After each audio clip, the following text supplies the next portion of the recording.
नमस्कार, आदाब। आप देख रहे हैं नेशनल दस्तक। आपके साथ मैं मोहम्मद अफजल आलम। खेला होवे ये गूंज बंगाल के चुनाव में खूब गूंज रहा है। आप देख रहे हैं कि क्या खेला हो रहा है। पूरी गोदी मीडिया आपको शिद्दत से ये दिखाने में लगी हुई है कि बंगाल में टीएमसी में किस तरीके का भगदड़ मचा हुआ है। बीजेपी के जो टीएमसी के सांसद, विधायक और खुद उनके ममता बनर्जी के सिपहसालार राइट हैंड शुभेंदु अधिकारी ने भी पार्टी का दामन छोड़ दिया और भाजपा में शामिल हो गए। लेकिन अब जरा नजारा देखिए कि किस तरीके से जो भारतीय जनता पार्टी के कार्यकर्ता है, जो स्थानीय नेता है, तोड़फोड़ बीजेपी ऑफिस में कर रहे हैं, बीजेपी के मुख्यालय में कर रहे हैं। आप साफ साफ तस्वीरों में देख रहे हैं। लेकिन क्या ये मीडिया दिखा रही है? 5 राज्यों में चुनाव है, लेकिन सबसे ज्यादा चर्चा किसी जगह की है तो वह है बंगाल की। और पूरी भारतीय जनता पार्टी ने ताकत लगा दिया है। खुद प्रधानमंत्री नरेंद्र मोदी चुनावी समर में कूद पड़े हैं। अमित शाह, जेपी नड्डा और नितिन गडकरी, राजनाथ सिंह, ये तमाम नेता जो उनके सेनापति है, जो भारतीय जनता पार्टी की आदत रही है कि 7-7, 8-8 हेलीकॉप्टर उड़ाने की और हर एक छोटे से छोटे कॉन्स्टिट्यूएंसी में भी जाने की और पूरी शिद्दत से, ताकत से चुनाव लड़ने की। और पैसा कहां से आता है, इस तरीके से पानी में बहाया जाता है जो पैसा, इस पर सवाल नहीं होता। और पूरी मीडिया आपको ये दिखा रही है कि बीजेपी की किस तरीके से लहर है, ममता बनर्जी का जाना तय है। लेकिन आज जो मैं दिखाने जा रहा हूं, आंखें खोल कर जरा देखिएगा और आराम से धैर्य और संयम रखकर देखिएगा कि कहां कहां से जो जिसको भारतीय जनता पार्टी ने अपना उम्मीदवार बनाया, प्रत्याशी बनाया, उन्होंने कहा कि मैं नहीं, मैं चुनाव लड़ना नहीं चाहता। आखिर क्या वजह है? ये मीडिया दिखा रही है कि भारतीय जनता पार्टी की लहर चल रही है। पूरी जो टीएमसी के जो नेता है वो भाजपा में शामिल हो रहे हैं। लेकिन क्या वजह है कि भारतीय जनता पार्टी के जो कुछ नेता जिनको प्रत्याशी बनाया गया वो चुनाव लड़ने से ही मना कर रहे हैं? और क्या कारण है कि 4 सांसदों को भारतीय जनता पार्टी ने विधानसभा का चुनाव लड़ाया है? जी हां, ये अपने आप में एक अहम सवाल है कि जो सांसद बन चुके हैं, जिसमें केंद्र मंत्री है बाबुल सुप्रियो, वो भी चुनाव लड़ रही है विधायकी का। ये अपने आप में एक चिंताजनक सवाल है कि आखिर ऐसा क्यों हो रहा है। अब बारी से एक एक करके आप जरा देखते जाइए। सबसे पहले ये तस्वीर आपने देखा कि बीजेपी मुख्यालय में किस तरीके से तोड़फोड़ हो रहा है और कोई और नहीं बल्कि बीजेपी के कार्यकर्ता कर रहे। क्यों कर रहे हैं? क्योंकि जिस तरीके से टीएमसी के जो नेता बीजेपी में शामिल हो रहे हैं और उनको तवज्जो दी जा रही है और जो कई जो स्थानीय नेता कार्यकर्ता जो पार्टी के लिए काम कर रहे हैं उनको नजरअंदाज किया जा रहा है और टिकट नहीं दिया गया। उसकी वजह से ये स्थानीय जो नेता है वो किस तरह से कर रहे हैं आपने देखा। लेकिन मीडिया से ये खबरें गायब है। मीडिया तो ये दिखा रही है कि चर्चा है। अब दूसरी तस्वीर देखिए कि अमित शाह को रैली करना था, रैली में नहीं जाते हैं वो, और बताया जाता है कि कुछ टेक्निकल प्रॉब्लम था, हेलीकॉप्टर में कुछ खराबी आ गई थी इस वजह से। लेकिन मैं दूसरा कारण गिनाया जाता है कि अमित शाह की रैली में भीड़ ही नहीं है, जिसकी वजह से उनको दो रैलियों को कैंसिल करना पड़ा, रद्द करना पड़ा। इस पर खुद तंज कसा है भारतीय जनता पार्टी के राज्यसभा सांसद सुब्रमण्यम स्वामी ने। उन्होंने लिखा कि मैं टीवी ऑन कर रहा हूं, जिसे बताया था मीडिया ने कि ऐतिहासिक रैली होने जा रही है अमित शाह की, केंद्रीय गृह मंत्री की। लेकिन हो क्या रहा है कि अब मीडिया बता नहीं रहे क्या कि क्यों रैली रद्द कर दी गई और क्या भीड़ कम थी। ये एक वजह बताया गया कि भीड़ नहीं हो जुटा पाए, इस वजह से जो है रैली को रद्द करना पड़ा और वर्चुअल रैली करनी पड़ी। तो ये दूसरा कारण आप देख सकते हैं साफ साफ तस्वीरों में। इस पर कटाक्ष करते हुए यूथ कांग्रेस के प्रेसिडेंट श्रीनिवास वीवी ने लिखा है। क्या लिखा है जरा उनकी आपको मैं उनका ट्वीट पढ़ के दिखाता हूं।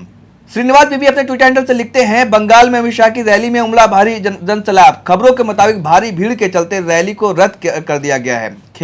खेल चालू है, आहे। ये बात श्रीनिवास वीवी ने लिखा है। तो भाई जिस तरीके से पार्टी मुख्यालय में, पार्टी कार्यालय में तोड़फोड़ हो रही है वो भी आप देख रहे हैं। अब जरा देखिए एक तस्वीर में आपको एक खबर आपको मैं बता रहा हूं कि केरल में पार्टी ने जिस एमबीए 31 साल के एक नौजवान और युवा को प्रत्याशी बनाया, उन्होंने कहा कि नहीं, मैं चुनाव नहीं लड़ना चाहता, मैं टिकट वापस करता हूं। बड़े ही शांतिपूर्वक ढंग से उन्होंने टिकट को वापस कर दिया। अब उस शख्स का नाम भी जान लीजिए, वो शख्स है कौन। 31 साल के युवा है जिन्होंने MBA किया है और केरल के वायनाड जिले के मंतावड़ी से चुनावी मैदान में उनको उतारा गया था। भारतीय जनता पार्टी ने अपना उम्मीदवार बनाया था, लेकिन उन्होंने अपना टिकट वापस कर दिया कि मैं चुनाव लड़ना नहीं चाहता हूं। तो ये तमाम मुद्दे जो खेला होवे गूंज रहा है, और पूरी मीडिया आपको किस तरीके से जो दिखा रही है, बढ़ती महंगाई, बेरोजगारी, प्राइवेटाइजेशन, बैंक के कर्मचारी हड़ताल पर है, लेकिन वो सारे खबरें नदारत है। लेकिन जो असली खबर है वो क्या कि बंगाल में चुनाव है, अमित शाह की रैली है, मोदी की रैली है, और तमाम दिग्गज नेता भारतीय जनता पार्टी के चुनावी मैदान में कूदे हुए हैं। लेकिन ये एक स्थानीय पत्रकार ने लिखा अपने आर्टिकल में कि ये बंगाल के इतिहास में पहला चुनाव है जो शह और मत के लिए विभाजनकारी मुद्दों को अपनाया गया है। भारतीय जनता पार्टी को इन मुद्दों से मदद मिलती है। जय श्री राम के नारे, आइडेंटिटी, बंगाली अस्मिता, ये तमाम मुद्दों को लेकर भारतीय जनता पार्टी चुनावी मैदान में है कि ममता बनर्जी को जय श्री राम के नारे से क्या तकलीफ है।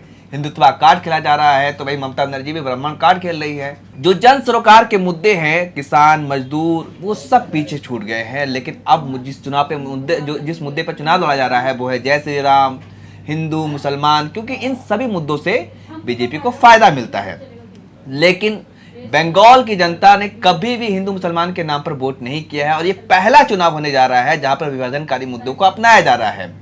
तो ये जो स्थानीय पत्रकार है, उनका एक कॉलम मैं पढ़ के बता रहा था कि उन्होंने अपने कॉलम में ये बातें लिखी थी कि महंगाई बढ़ रही है, बेरोजगारी बढ़ी हुई है, किसान मजदूर की बात नहीं हो रही इस चुनाव में सिर्फ बात हो रही है तो हिंदू, मुसलमान और बंगाली अस्मिता, जय श्री राम, तो इन नारों पर चुनाव हो रहा है। तो कितना बीजेपी इसका माइलेज ले पाती है, फायदा उठा पाती है। तो भाई इनका डट कर सामना कर रही है ममता बनर्जी, और वो अपने खुद को ब्राह्मण बता रही है कि मैं भी एक हिंदू महिला हूँ, मैं भी एक हिंदू परिवार से हूँ, और बंगाली अस्मिता का खेल खेल रही है, वो भी बाहरी बनाम बंगाली का खेल काट चल रही है। उन्होंने कहा कि मैं बंगाल की बेटी हूँ और भारतीय जनता पार्टी गुजरात की पार्टी है, ये बैंक गुजराती है, मैं तो यहीं रहूंगी, ये चुनाव के समय में ये लोग आएंगे फिर चले जाएंगे।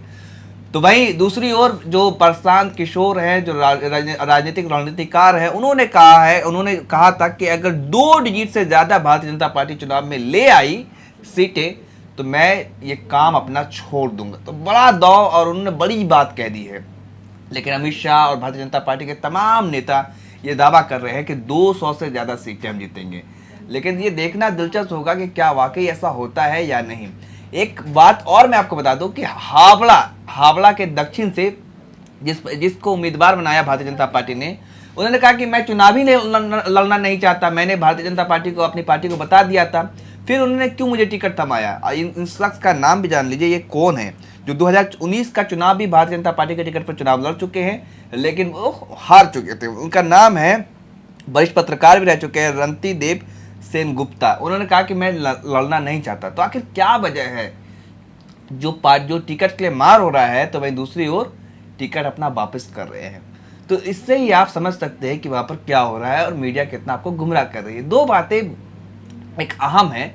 ये कहा गया है कि भारतीय जनता पार्टी का कार्यकर्ता हर घर में अखबार और टेलीविजन वो अपना काम करता रहता है, किस तरीके से भारतीय जनता पार्टी के लिए चुनाव वोट मांगता है, ये हम सब देख चुके हैं। किसान भी भारतीय जनता पार्टी के खिलाफ मुखर होकर प्रचार कर रहे हैं बंगाल जाकर। अभी आपने तस्वीरें देखी होंगी, राकेश टिकैत का वो नंदीग्राम भी गए थे, जो सबसे हॉट सीट बना हुआ है बंगाल में, और पूरे बंगाल में घूम घूम कर किसानों को, मजदूरों को और ग्रामीण लोगों को ये बता रहे हैं कि इन्हें वोट मत देना, ये किसान मजदूर विरोधी सरकार है, ये गरीब विरोधी सरकार है।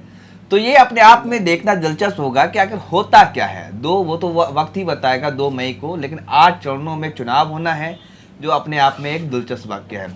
अगर आपको वीडियो पसंद आया हो तो इस वीडियो को शेयर कीजिए और दिखाइए कि क्या वाकई खेला हो बंगाल में। धन्यवाद। नेशनल दस्तक की आपसे गुजारिश है कि अगर इसको बचाना चाहते हैं तो नेशनल दस्तक को सब्सक्राइब करने के लिए रेड कलर के सब्सक्राइब बटन को दबाएं, फिर बेल आइकन की घंटी दबाएं। नेशनल दस्तक को बचाने के लिए बहुत जरूरी है कि हर खबर को शेयर करें, लाइक करें, कमेंट जरूर करें।